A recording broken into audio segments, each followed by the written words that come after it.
The reason people change is because of pain. The reason we grow is because we get uncomfortable and we embrace being uncomfortable. But being honest with the pain that we feel is usually the prime mover for people to do the work that is necessary.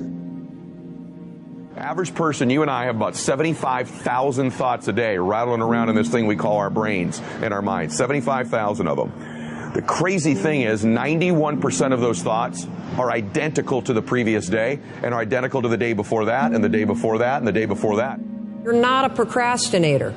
You have a habit of procrastinating. And so most people never take the time to analyze what they think about. The most successful people I know are the most self-aware, meaning they're aware of what they do and they're also aware of what they think. They're aware of how they're perceived. But people like to give themselves this excuse. I do not have the energy to do this. Whatever. If you decide that, that's true. But if you watch a motivational video, there's 100 of them on YouTube, thousands even. You go watch one, you'll get fired up. You're like, I'm going to jump some rope. You jump some rope, you do something. Just do some push-ups, do something, do some body weight squats. You'll feel better. Some of them maybe, but I think some of them just don't have discipline. There's an issue with that as well. There's also an issue with momentum. You're not used to doing it. It's not a part of your life. It's not something that you're accustomed to pushing yourself. There's been many days where I didn't want to work out. I just didn't feel like I had the energy, and I just forced myself. And I think there's very few people out there that know how to force themselves. And we wonder why our life seems to repeat itself over and over again. So really the difference in our life, if we have 75,000 thoughts a day, here's the crazy thing, 91% of them are exactly the same. The separation in our life is in those 9% of their thoughts, because remember this, these magnets are pretty powerful. That's why I'm always saying that your obsessions become your possessions, because they do. You draw into your life exactly what it is you think about. It's a physical reality that you attract to yourself what you think about. So the difference in our life is 9% of our thoughts. That's why people say all the time the difference between winning and losing is so small, it's almost too scary to talk about. And really we have identified what it is. It's 9% of what we think about alters the direction of our life. So what I'm here to tell you today is you've got to hone in and get aware of what you think about and then alter those 9% of the thoughts that are variable on a daily basis to serve you. And you know, people are very, very, very, very tough. And it turns out that if you face things, that you can put up with a lot more than you think you can put up with, and you can do it without becoming corrupted. You have to be alert when you're suffering. You have to be alert to the beauty in life, the unexpected beauty in life. And, you know, you have to look for that little bit of sparkling crystal in the darkness when things are bad. You have to look and see where things are still beautiful and where there's still something that's sustaining. And, you know, you narrow your time frame and you be grateful for what you have, and that can get you through some very dark times. Our belief system is based upon our evaluation of something. Frequently, if we reevaluate a situation, our belief about it will change. I began reevaluating who I was. I started to study. I never stopped studying. And I found as I reevaluated, I had a much higher opinion of myself. I found out things about me that I would have never believed if you had told me. The power that's locked up within us, the marvelous system we've got. Do you know the blood circulates through your veins every 33 seconds, through hundreds of miles of passageway? Bang, just like that, clears all the food in and all the garbage out.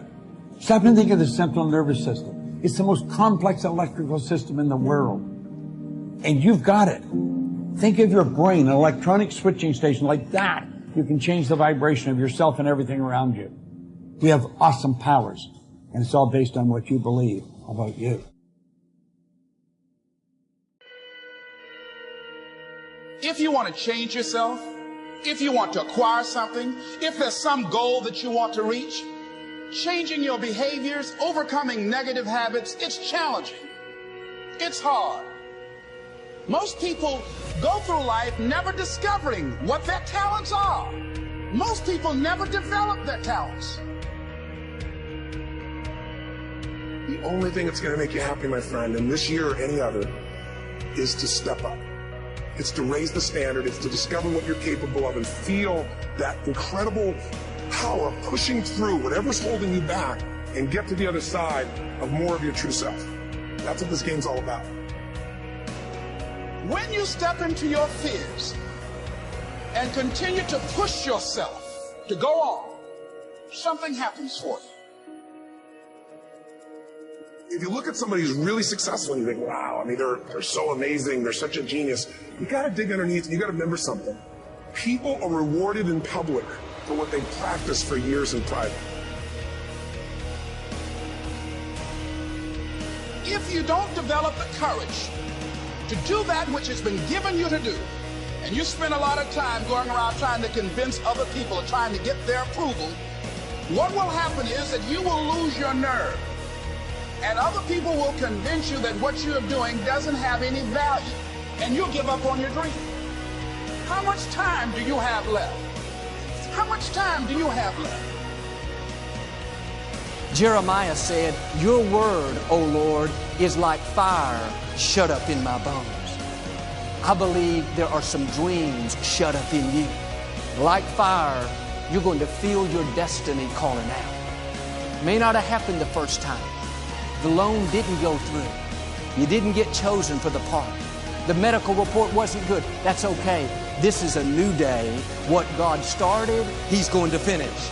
You may have missed some opportunities, but God knows how to make up for lost time. He's going to give you another chance. He said in the book of Joel, "I will restore the years that have been stolen." Progress equals happiness. And if we can make progress on a regular basis, we feel alive. And that's why at the beginning of the year, we get this thing like, okay, I can have this fresh start. I can really do what my soul desires. I can expand. I can grow. I can improve. I could change. Or maybe better than change, I could progress. See, think about that. Progress is an aliveness to it, doesn't it? You don't have to work at changing. People say all the time now, well, I'm working on changing. Don't worry about it. You don't have to work on changing. Change is automatic. Your body's going to change whether you want it or not as the years go by. And no matter how hard you work, there's going to be some changes going on there. The economy is going to change no matter what you want it to do. The weather is going to change. Relationships are going to change. Everything in life is always changing. We don't have to work on change. Change is automatic, but progress is not. So if you want to make real progress, then you really got to look at your life in a different way. You got to say, I got to take control of this process and not just hope it's going to work out like people do who make a resolution. You may have lost years because somebody else put you at a disadvantage, or years because of your own choices. God knows how to make up for it. He's still going to get you to where you're supposed to be. This is what happened to Joseph in the scripture. God gave him a dream that one day he would rule a nation. In this dream, he saw his brothers bowing down before him. Joseph should have used more wisdom and not told his brothers that part of the dream. Certain things you should keep to yourself. Some people can't handle what God's put in you. They won't celebrate you. They'll be jealous, find fault, and be critical. One day Joseph went to see his 10 brothers. When he walked up, one of them said sarcastically, "Here comes the dreamer." They weren't upset because he was their father's favorite child. They weren't upset because he was wearing a coat of many colors, a coat that represents favor. They were upset because he had a dream. They were offended because he was determined to break out of the mold, to do something great, to leave his mark. They would have been fine if he was content to be average, to accept the status quo. But when you stir up what God's put on the inside, believe that you have seeds of greatness, believe that you can overcome that illness, break the addiction, pay your house off, be blessed in spite of past mistakes, let me warn you, everybody will not celebrate you. When you have a dream, you're going to have some detractors. People will get jealous, try to make you look bad, try to talk you out of it. Say things like, "You really think you can get that promotion? You don't have the experience, the talent. I don't think so. You really think you're still going to get married? You've tried 3 times, hadn't happened yet. You're getting kind of old." Let that go in one ear and out the other. People don't determine your destiny. God does. You have to own your own happiness. Take it away from other people demanding that they make you happy. Your kids are not going to make you happy. Your spouse is not going to make you happy. A big house is not going to make you happy.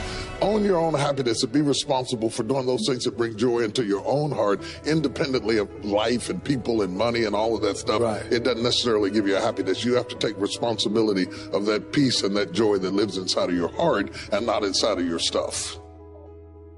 That's what hope is. Imagining and then fighting for and then working for what did not seem possible before. That's leadership. John F. Kennedy didn't look up at the moon and say, oh, that's too far. There is a moment in the life of every generation when that spirit of hopefulness has to come through if we are to make our mark on history. But how real is the message that you're putting out? How authentic, how valuable is the product that you have? You know, are you expressing yourself as fully, authentically, passionately as you possibly can? Fewer know how to sell, almost no one knows how to close.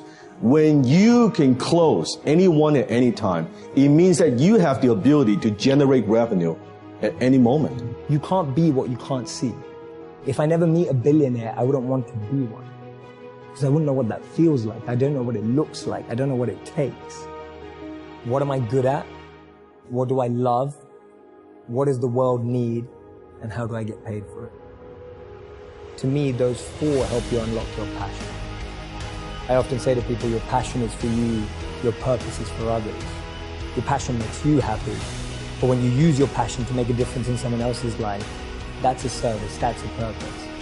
So the question is not I can't, is either you don't want to and that's perfectly fine, then don't say I can't, just say I don't want to. Decide, commit. When you say, well, I can't, does that mean you don't know how to do it? Because you could go get the how-to. There's so much how-to on the internet.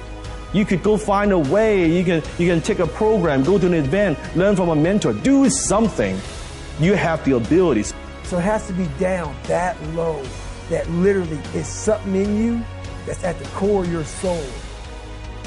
But you don't find it unless you spend a lot of time with what you want to be in life. I can't give that to you. You can't give it to somebody. When you find your true passion in life, I want to be someone that I'm proud of. I want to look at myself in the mirror because I was so disappointed. That accountability mirror I talk about, I was so disappointed in what I saw every day. I didn't love myself. And I feel ultimately his heart becomes flooded with love. And I can't think of a better message as we send you off today. To not only take risks, but to be open to life, to accept new views, and to be open to new opinions. While it may be frightening, it will also be rewarding. Because the chances you take, the people you meet, the people you love, the faith that you have, that's what's going to define you.